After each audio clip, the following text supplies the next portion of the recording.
Alors on constate également une certaine forme, j'allais dire, de campagne de diabolisation des forces de défense et de sécurité, à travers la presse internationale par exemple. Ah oui, ça c'est logique. Ces presses internationales se battent pour leur pays. C'est normal. Ceux-là qu'on a fermés ici, tout ce qu'ils divulguent comme information, c'est pour les intérêts de leur pays. Mais ce qui nous écœure, c'est souvent même les presses locales qui relaient ça. C'est ça qui est dangereux. Est-ce que ça veut dire qu'ils n'ont pas l'intelligence de comprendre que ceux-là sont en train de... Tout ce qu'ils publient, c'est pour l'intérêt de leur pays et qu'ici aussi on se met à le faire, c'est pas bien. Les FDS sont en train de monter en puissance. Il y a beaucoup de victoires. Aujourd'hui, on ne s'assoit pas qu'on vienne nous attaquer. On est à l'offensive, beaucoup de choses. L'armement qu'on est en train d'acquérir et tous ces équipements, ça ne les plaît pas. Parce que nous allons réussir à vaincre le terrorisme. Pourtant, ils ont créé ça pour que nos États ne puissent pas être des États et continuer à nous exploiter. C'est nos ressources. C'est ça le problème. Mais si vous avez une armée, ils ne peuvent pas se permettre certaines choses. Donc c'est normal que leur presse diabolise, qu'ils inventent du mensonge, ils racontent tout ce qu'ils veulent, avec des complicités internes, malheureusement. Voilà, il y a des individus ici pour 2 000, 3 000 euros, ils sont prêts à écrire du n'importe quoi, envoyer là-bas. Voilà, et puis ils vendent leur patrie. Mais ce sont ces gens aussi qu'on combat, parce que ce sont des ennemis de la nation. Et c'est dangereux. Il ne faut pas aussi que nos presses se prêtent à certains jeux.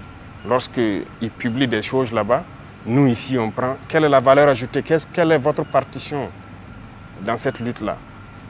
Et ils se battent pour les intérêts de leur pays là-bas. Pourquoi vous aussi vous allez les suivre? Même s'ils vous financent ou je ne sais pas quoi. C'est pas logique. Alors, parlant donc de combat sur le terrain, beaucoup de zones ont été reconquises justement grâce aux forces combattantes. Des PDI ont été réinstallés. Aujourd'hui, est-ce qu'on a des chiffres? Est-ce qu'on a des statistiques sur les zones qui ont été réinstallées? Alors, chaque semaine, le ministère de l'Action humanitaire donc, publie des chiffres.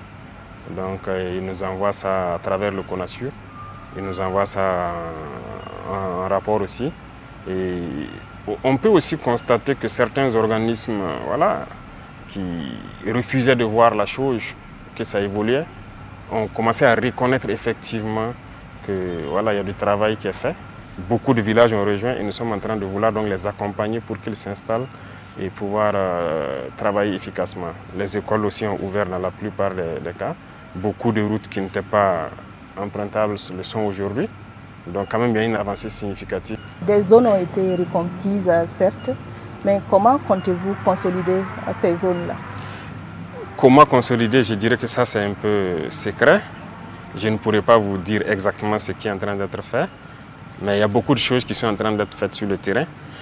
Et dans la même lancée aussi, nous avons exhorté les populations à participer activement à la défense. Parce que vous voyez, je disais que des gens partent en Chine souvent regarder la muraille de Chine, mais ça a été construit dans la guerre. Et pourquoi ici, on ne peut pas faire des obstacles pour empêcher l'ennemi voilà, de pénétrer dans nos villes, dans nos villages? Donc avec les chefs de circonscription administrative, partout où je passe, je leur dis donc de mettre les populations au travail avec l'appui des FDS pour définir des périmètres où l'ennemi ne doit pas franchir. C'est à eux de créer les types d'obstacles qu'il faut, d'organiser le terrain et d'être aux aguets.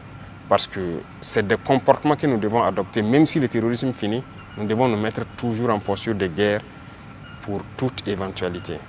Alors, Monsieur le Président, des officiers et sous-officiers de l'armée ont été radiés donc pour fautes lourdes. Peut-on en savoir davantage sur ces fautes? Oui, c'est vrai que depuis un temps, il y a eu des cas. Lorsque vous êtes en guerre, un officier, on le confie des hommes. La vie des hommes est entre vos mains. Vous devez les commander et prendre toutes les mesures pour qu'ils puissent combattre et vaincre. Il peut arriver que vous combattez jusqu'à épuisement de vos moyens. Ça peut arriver. Là, vous êtes mort en héros. Mais lorsque l'officier ne prend pas toutes les mesures pour que ces hommes puissent combattre, les hommes ne sont pas... ils ne répondent pas d'eux-mêmes. Ils ont été formés pour exécuter des ordres. Je vais vous donner quelques exemples Lorsque on a le renseignement de probables attaques, c'est diffusé.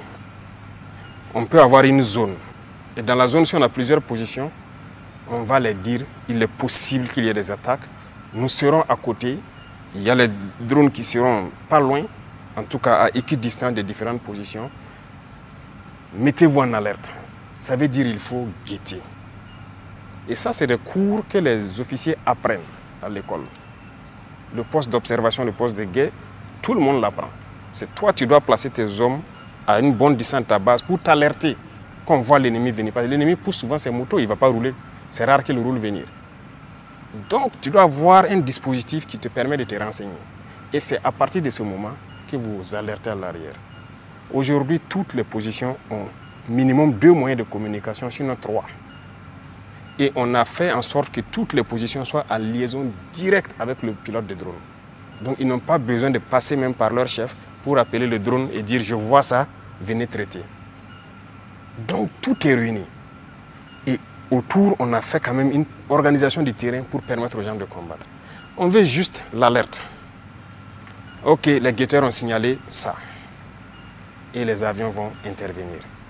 Et lorsque le renseignement est diffusé, et qu'on prend souvent le soin d'envoyer des missions, aller voir des dispositifs, vous dire d'aménager ça, de faire ci, d'organiser le terrain, vous ne faites rien. Un officier, vous ne dites pas aux hommes, il y a ce cours-là que tout le monde fait, l'OTC, organisation du terrain, camouflage. On vous alerte qu'il y a une attaque probable dans la zone, vous ne faites rien. Et subitement, on apprend, on est sous le feu. Comment vous pouvez comprendre? Et regardez, depuis un bout de temps, c'est la journée. Djibo a été attaqué en pleine journée. Heureusement, ils ont vu venir. On a pu intervenir à temps. Regardez Solé, c'est la journée. On n'a pas été alerté pendant que le drone était à côté. Tankwalou, en pleine journée. Pas d'alerte, c'est le drone qui a vu lui-même. Taouri, en pleine journée. L'autre jour, le 23 dernier, Sanga, pleine journée. Il y a des choses qui font mal. Donc, quand les pilotes apprennent qu'ils sont à côté, 15-20 km, et on ne les alerte pas. Peut-être qu'ils sont en train de chercher ailleurs, parce qu'ils ont beaucoup de positions en même temps, et vous vous faites surprendre en pleine journée. Comment est-ce qu'on peut expliquer ça? C'est une faute grave. Vous avez sacrifié vos hommes. Un officier, il ne dort pas. Il se repose. Mais vous n'avez pas le droit de dormir. Et tout ce que vous commandez aux hommes de faire, ils vont le faire. Si l'homme n'exécute pas, vous les punissez. Jusqu'à la radiation aussi. Donc il y a des responsabilités et c'est lourd. Et les gens doivent se réveiller. On a eu des cas où des gens signalent l'arrivée d'ennemis. Les drones arrivent et ils les demandent donc c'est quel côté. On observe, on ne voit pas. Il dit non, bon, on avait signalé là-bas. On dit qui a signalé? Est-ce que tu as quelqu'un? Vous voyez les antennes, les pylônes là? Presque dans toutes les communes, il y a des pylônes. On dit aux gens même de monter là-bas et guetter au loin, ça vous permet de voir en profondeur. Ils ne le font pas. Les pilotes le demandent, est-ce que tu as mis quelqu'un dans l'antenne pour observer au loin, pour nous guider? Il dit oui. Et le pilote lui répond, vous mentez, je suis à votre verticale, il n'y a personne sur l'antenne. Il se rend compte maintenant que c'est la réalité. Mais vous mentez à qui? Ça, ce n'est pas un comportement d'officier. On a connu ces cas, beaucoup de cas comme ça. Donc, on ne peut pas être soucieux de la vie de vos hommes plus que vous-même l'officier sur le terrain. Donc voilà pourquoi, avant l'année passée, en J, on avait dit ceux qui veulent quitter l'armée n'ont qu'à quitter. Il y a une note du ministère de la Défense. Si vous ne quittez pas, vous allez assumer si vous fautez. Et pour moi, c'est une trahison. Lorsqu'un officier ne fait pas travailler ses hommes, ne prend pas toutes les mesures. Si vous prenez toutes les mesures et que vous combattez et qu'il y a des pertes, on peut comprendre. Mais lorsque les mesures ne sont pas prises, mais on va vous radier. Ça sera sans appel parce que vous n'allez pas sacrifier.